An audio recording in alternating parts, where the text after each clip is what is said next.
Bueno, nosotros venimos de Eco 1, donde hemos visto un poquito de microeconomía y un poquito de macroeconomía. Recuerden que la macro es el estudio de los agregados económicos, la economía en su conjunto, como la demanda agregada, la oferta agregada. Bueno, todas cuestiones que algo habrán visto en Economía 3 si hicieron por lo menos el cursado.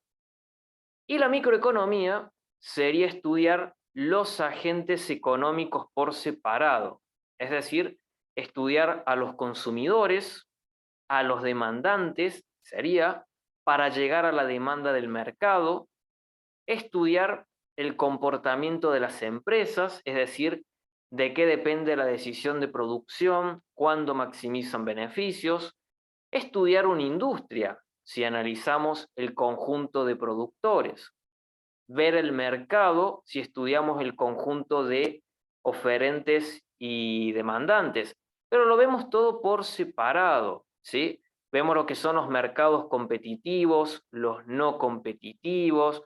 Bueno, todo eso es la microeconomía, estudiar la economía por agente económico, por mercados, ¿sí? Simplemente eso. Una pequeña aclaración antes de arrancar. Con esto empieza el libro. ¿Qué son los mercados? Y diferenciar un mercado de una industria. Es una pavada, pero a veces nos mal acostumbramos a decir mercado e industria como si fueran sinónimos. Claramente no es lo mismo. Cuando hablamos de mercado, estamos hablando del conjunto de compradores y vendedores, es decir, oferta y demanda. Mientras que la industria se refiere a los oferentes, a los productores, al conjunto de empresas que venden productos idénticos o estrechamente relacionados entre sí. Por ejemplo, si hablamos de la industria de automóviles, estamos hablando del conjunto de empresas que todas ofrecen autos. Entonces, la industria siempre va a ser menor que un mercado. Y el mercado va a ser mayor porque es la suma de los oferentes y demandantes. Con la letra S de supply, suministro u oferta en inglés, vamos a representar a la oferta. Otra cuestión que también les va a generar confusión cuando lo vayan leyendo es la definición de mercado. Cuando hablamos de definición de mercado, tal cual como aparece ahí, no nos referimos al concepto de mercado en sí como conjunto de compradores y vendedores, sino que decimos es la determinación del conjunto de compradores y vendedores que deben incluirse en un mercado.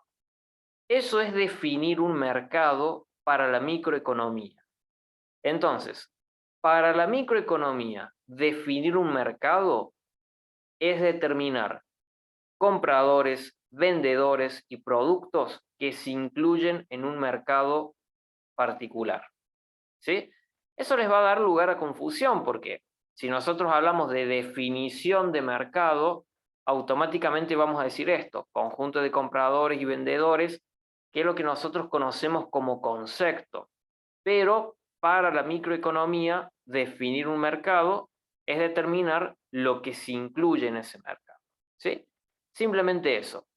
¿Cuándo vamos a volver a repetir lo de mercado, industria y toda esa cuestión? Cuando estemos en competencia perfecta y analicemos lo que es la empresa competitiva, vamos a tener al lado del gráfico de la empresa otro gráfico. Ese gráfico, en el del mercado, a veces aparece industria. Y cuando nosotros vemos que dice industria, pensamos que es exactamente lo mismo que mercado. No, es industria porque se está refiriendo a la oferta del mercado competitivo. Vamos a decir que es mercado si tenemos oferta y demanda. Bueno, son cuestiones que llegado el momento nos vamos a recordar y nos vamos a dar cuenta de a qué nos estamos refiriendo. Un pequeño repaso, estructuras de mercado. clasificación de mercados, tipos de mercado, tenemos dos grandes grupos, los competitivos y los no competitivos. Todo esto ya lo sabemos de ECO 1, con la diferencia que a la competencia perfecta la vamos a estudiar en la unidad 5. La competencia monopolista la vamos a estudiar en la unidad 7, junto al oligopolio. Y el monopolio lo vamos a estudiar en la unidad 6. Para tener simplemente una veloz idea de lo que se viene, en la competencia perfecta son muchos oferentes y muchos demandantes. Por lo tanto, el precio lo determina el mercado, la interacción entre oferta y demanda. Esto hace que las empresas sean precios aceptantes, es decir, no tengan poder ninguno para cobrar el precio que se les dé la gana. Hay libertad de entrada y de salida, es fácil entrar, es fácil irse, y el bien que se produce es homogéneo, es decir, todos producen exactamente el mismo bien, es sustituto perfecto. En la unidad 5 lo vamos a charlar más. En los no competitivos son aquellos mercados concentrados. Mercados concentrados porque son de pocos oferentes, de pocas empresas. Por eso decimos que son no competitivos. Ahí vamos a tener la competencia monopolista, donde en la competencia monopolista tiene cosas de la competencia perfecta, pero el bien que se produce es heterogéneo, es decir, es un bien diferenciado, y esto permite a las empresas cobrar un precio más alto. Llegada a la unidad 7, nos vamos a dar cuenta de qué se trata. Oligopolio, oli de pocas, polio de polen empresas, significa que hay pocas empresas. Es decir, normalmente son duopolios, mercados donde solamente hay dos empresas, como en Internet, tenemos Internet para todos y Arnet, que ahora es Personal Flow. Dos empresas, duopolio. Luego tenemos el caso del monopolio, mono de uno solo, por lo tanto una sola empresa. En el caso del monopolio, es una estructura de mercado que está pensada de tal manera que pueda haber solamente una empresa. Es decir, hay elevadas barreras a la entrada, que son técnicas, a lo mejor se requiere una elevada inversión, y legales, como la existencia de licencias y todas esas cuestiones. Y tampoco es fácil salir de un mercado monopólico. Y hay algunos casos donde termina siendo hasta conveniente que sea una sola empresa la que produzca el bien u ofrezca el servicio. Eso sería el caso de la suministradora de energía eléctrica. En el caso de La Rioja tenemos Edelar, una sola empresa, porque sería muy complicado que tengamos en la calle diferentes cableados de diferentes empresas que prestan energía eléctrica. Ya es un quilombo los cables, imaginen si fueran varias las empresas. Y además se requiere una elevada inversión, o sea que termina siendo conveniente que sea una sola empresa. Unidad 6, vamos a volver a ver el monopolio. Seguimos haciendo un pequeño repaso de ECO 1, vamos a hablar de los determinantes de demanda, luego vamos a hablar de los determinantes de oferta, y ahí recién vamos a arrancar con lo que es elasticidad, que es el tema estrella de esta unidad, y ya lo que sería economía 2. Cuando hablamos de determinantes, son las variables o los factores que hacen que un consumidor o un mercado demande.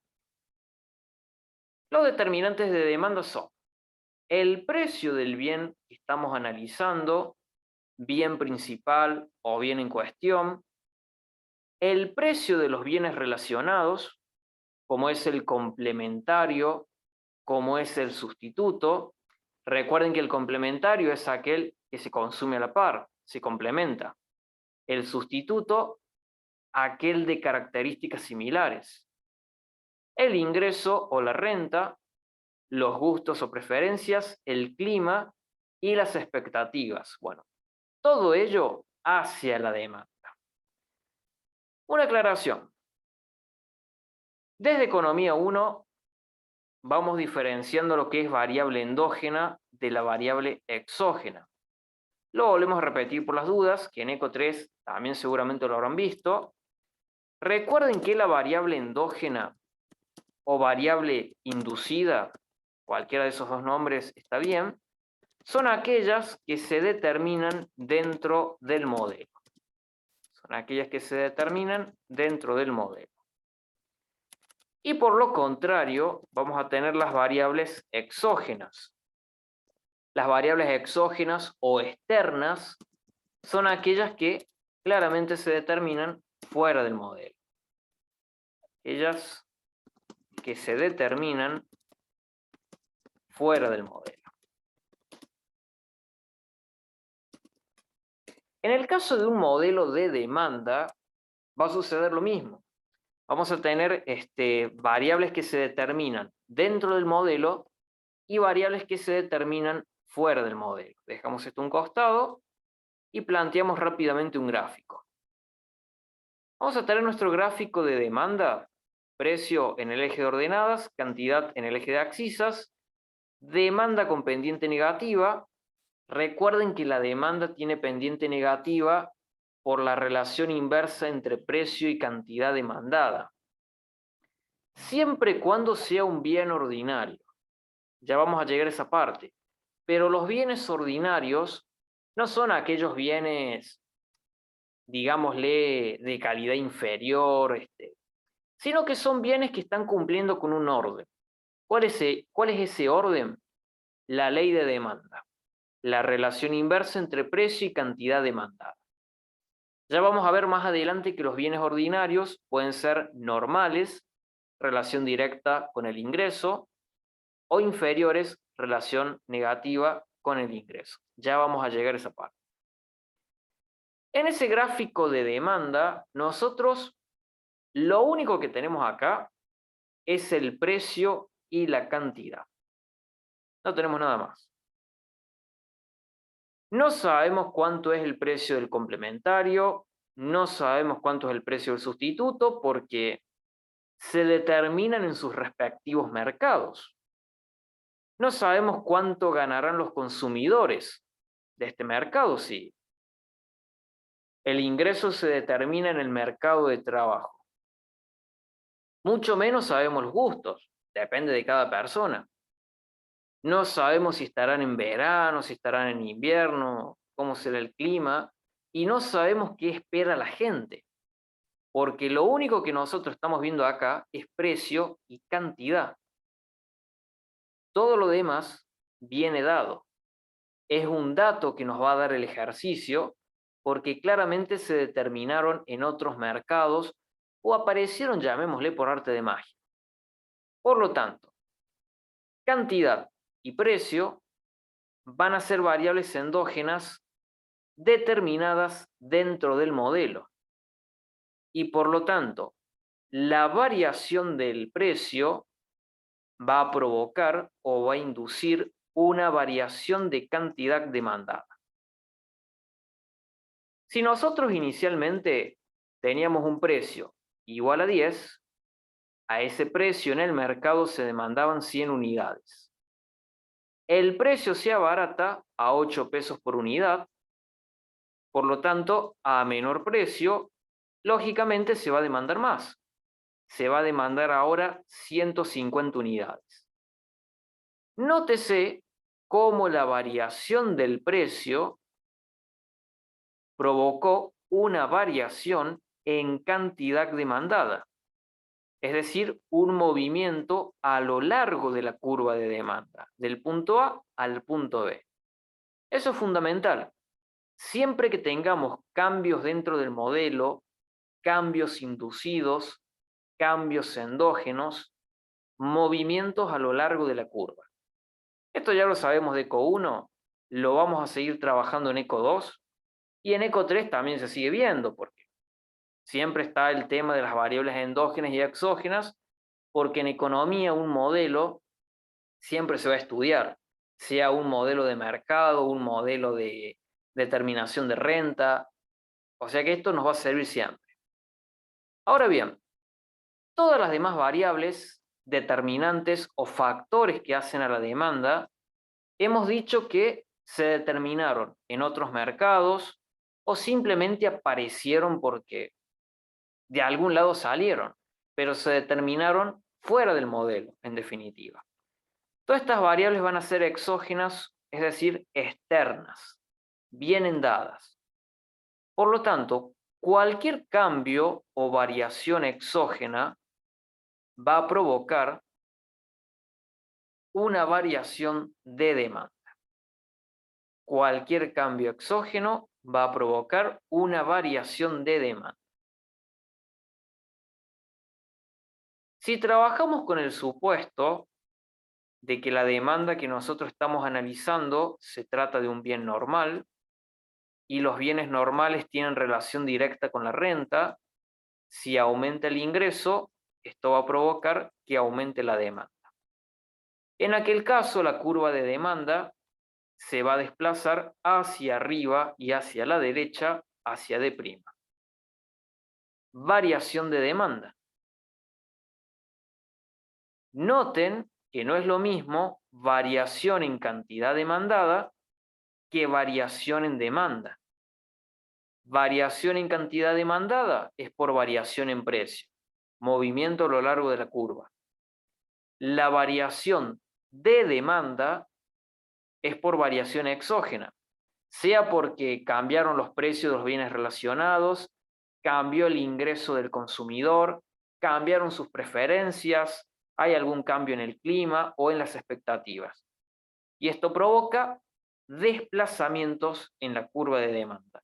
Exactamente lo mismo se aplica para la oferta o para cualquier otro modelo. Siempre va a estar presente lo de endógeno y exógeno. Vamos a recordar brevemente la función analítica de demanda.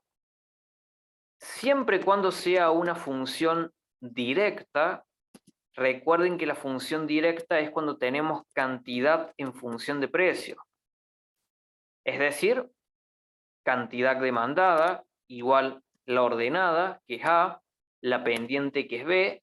Si ustedes le quieren llamar, no sé, en lugar de A, llámenle J, en lugar de B, llámenle L, no hay ningún problema, ¿sí? Ahí simplemente me guío como lo vemos desde ECO 1.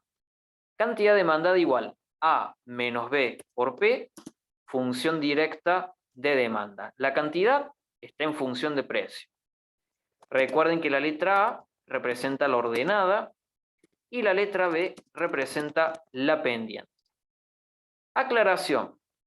Siempre que sea directa la función, siempre que sea directa, la pendiente es quien acompaña al precio. Es quien acompaña al precio. Porque en ocasiones puede ser que nos den una demanda que presente esta forma. Por ejemplo, la cantidad demandada igual a menos 10 por P más 5. La plantean al revés de cómo nosotros la trabajamos habitualmente. Bueno, la pendiente es quien acompaña el precio. Como vemos, la pendiente es negativa porque se trata de la demanda de un bien ordinario que tiene relación negativa entre precio y cantidad. Estas cuestiones no se olviden porque son básicas. En ECO 1 siempre trabajamos las demandas así, directas, pero ya vamos a ver que más adelante, sobre todo a partir de la unidad 5, vamos a comenzar a trabajar con la función inversa. La función inversa es cuando el precio está en función de cantidad. Por lo tanto, la función de demanda va a ser igual al precio. Eso nos vamos a dar cuenta cuando estemos en los diferentes mercados, en competencia perfecta, en monopolio, de que la demanda es igual al precio.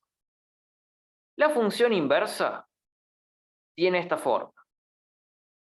Precio igual a la ordenada menos la pendiente por la cantidad. En aquel caso, precio igual a 10 menos 2P, menos 2Q, perdón. Lo vemos de esa forma, es decir, es al revés. el precio en función de cantidad. Más adelante vamos a comenzar a trabajar con la función inversa. Recuerden que la economía a veces es media caprichosa y tiene cositas que por ahí no se entiende de dónde salieron, ¿sí? Obviamente, nosotros recién estamos viendo una introducción a la microeconomía, porque quien curse licenciatura en economía va a tener micro 1, micro 2, micro 3, y ahí va a ver con más detalle. Bueno, la ordenada representa el punto de saciedad o máximo consumo deseado. Punto de saciedad o máximo consumo deseado. Es decir, si el precio es cero, o aunque nos regalaran el bien, es decir, tenemos unidades gratis, lo máximo que se demanda es A. Trabajando con el supuesto de que A es igual a 5, ahí como se ve en el ejemplo que hemos dado de la demanda, menos 10p más 5, 5 sería la ordenada. La ordenada la trazamos en el eje de abscisas. Eso es lo que tiene ahí medio confuso. Para que no quede un valor tan pequeño, vamos a decir que es 50. En aquel caso, 50 sería la ordenada. Cuando el precio es 0, se demandan 50 unidades. Dejamos ahí la interpretación. Si A igual a 50, cuando el precio es igual a 0, se demandan 50 unidades.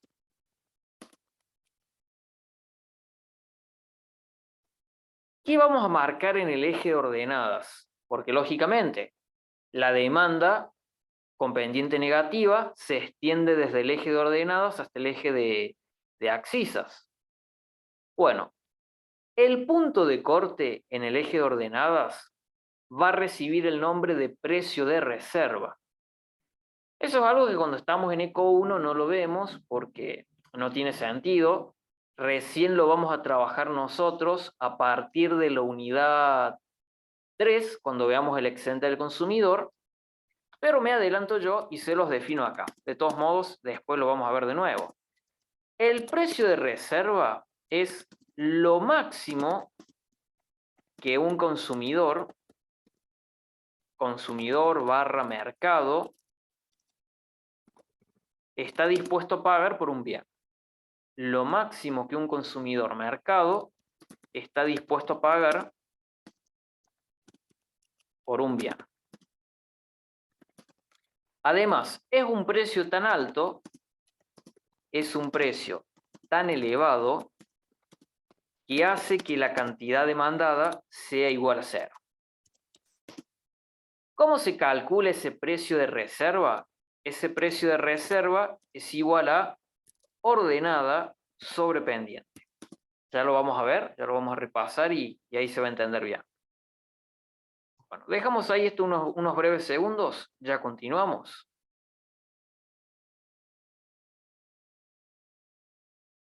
Luego, cuando repasen de nuevo la clase, todos esos comentarios lo anexan a los apuntes, así les queda más completo. Bueno, función analítica de demanda ordenada menos pendiente por el precio, siempre que sea función directa. Hemos dicho que la ordenada representa el máximo consumo deseado. Entonces, si tenemos una función de demanda que sea 50 menos 4p, por dar un valor, la ordenada va a ser 50. Cuando el precio es 0, se demandan 50 unidades. Vemos que el precio de reserva, es decir, el punto de corte en el eje de ordenadas, se saca haciendo ordenada sobre pendiente, porque en definitiva, para sacar ese punto de corte, nosotros vamos a igualar a 0 la función demanda. Porque lo que queremos averiguar es cuál es el precio que me hace 0 a la demanda.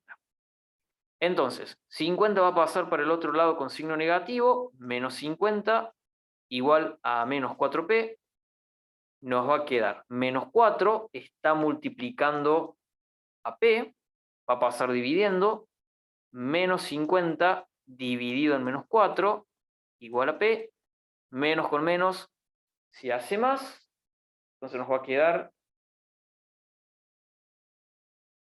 50 dividido en 4 igual a 12,50 el precio de reserva. ¿Qué significa esto? Que a un precio de 12,50 la cantidad demandada se hace cero. Entonces, teniendo esos dos puntos, tranquilamente podemos graficar la demanda. No es necesario hacer una tablita, como nos decían en ECO 1, porque no tiene sentido. Simplemente trazamos la demanda con esos dos puntos y ya nos queda. Veamos la interpretación de la pendiente. La pendiente es la variación en la cantidad demandada ante variaciones o cambios en el precio.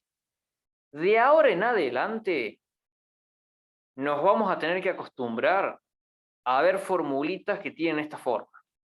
Triangulito, delta, variación, la barrita, ante.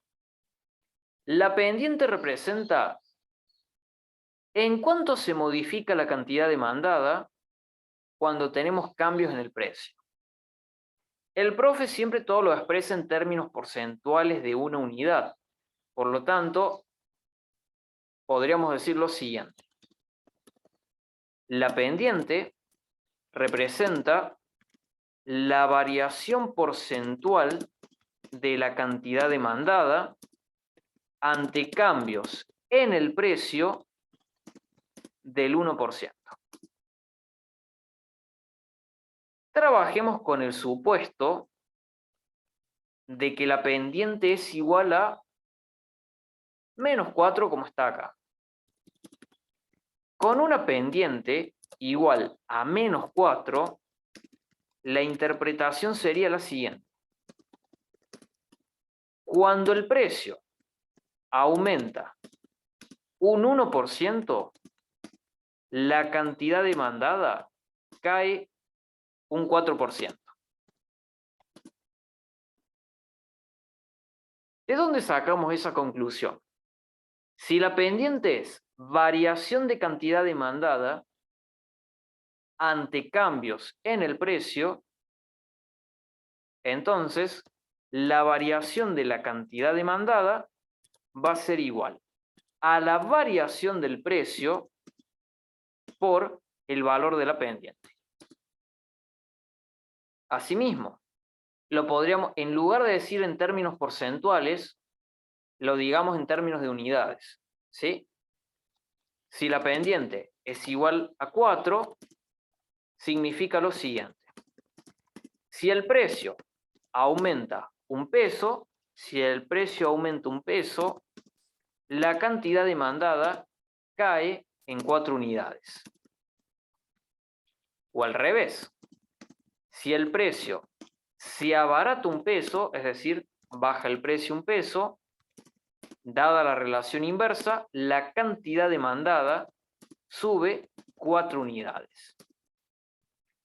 De esa forma se comprende un poquito más fácil, pero tengan presente esta formulita, de que la variación de la cantidad demandada se deduce a partir de la variación del precio por la pendiente.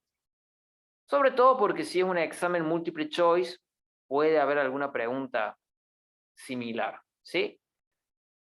Por el otro lado, cuando nosotros veíamos la pendiente en ECO 1, hacer este análisis en ECO 1 es como mucho para recién estar empezando. Va a cobrar más sentido ahora porque la pendiente es esencial a la hora de calcular la elasticidad, es decir, la sensibilidad de la cantidad ante cambios en el precio se deduce claramente a partir de la pendiente. Así que bueno, cuando veamos la elasticidad, vamos a estar retomando nuevamente el tema de la pendiente. Dejamos ahí unos segundos, ahí continuamos.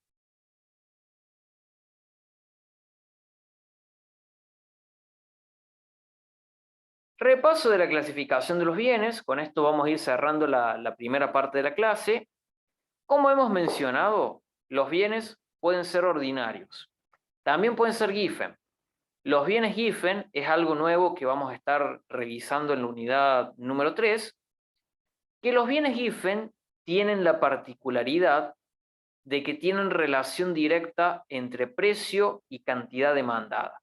Es decir, tienen demanda positiva, algo que es totalmente raro porque nosotros estamos acostumbrados a trabajar con bienes cuya curva de demanda tiene pendiente negativa o pendiente decreciente, como quieran decirle, ya que los bienes ordinarios son aquellos que cumplen con la ley de demanda, relación negativa entre precio y cantidad demandada. A su vez, los bienes ordinarios podrán ser normales o podrán ser inferiores.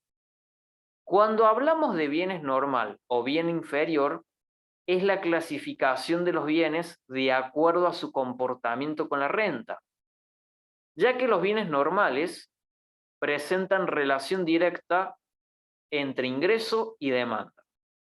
Es decir, sube el ingreso, esto provoca que aumente la demanda. O si cae el ingreso, cae la demanda.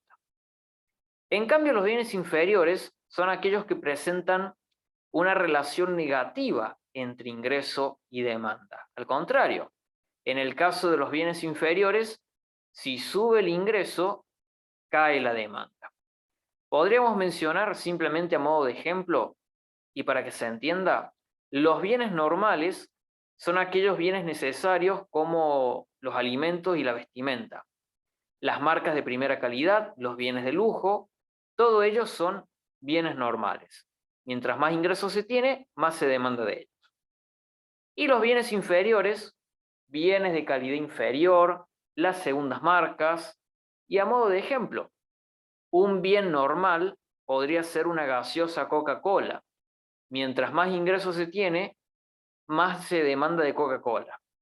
Y el bien inferior sería una marca Manaus, una marca Seco, sin ánimo de desmerecer, simplemente para que se entienda la relación. Si la gente tiene menos plata, para el asado del domingo, en lugar de comprarse una Coca, se compra una gaseosa Seco, ¿sí?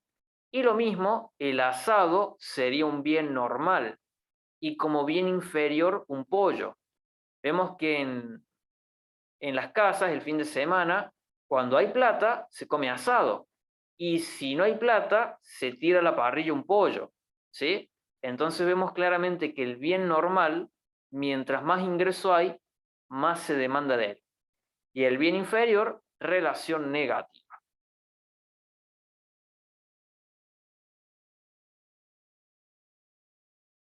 Luego tenemos en relación al bien principal.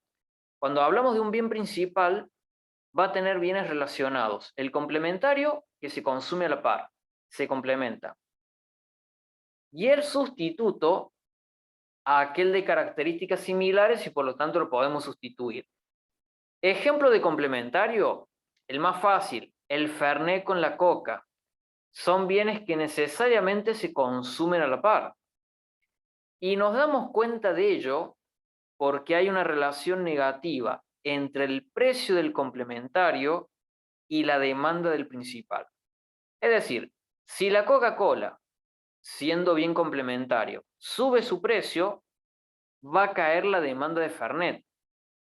La lógica está en que es más caro complementarlos. Entonces, si es más caro comprar una Coca, la gente no va a tomar tanto Fernet con Coca porque se vuelve más cara la combinación. Relación inversa entre precio del complementario y demanda del principal. En cambio, los sustitutos tienen relación directa. Ejemplo, café y té. Si sube el precio del café, prefiero tomar té que es más barato, ¿sí? Relación directa. Hacemos el primer corte, unos breves segundos, y continuamos luego con la segunda parte de la clase. Ok.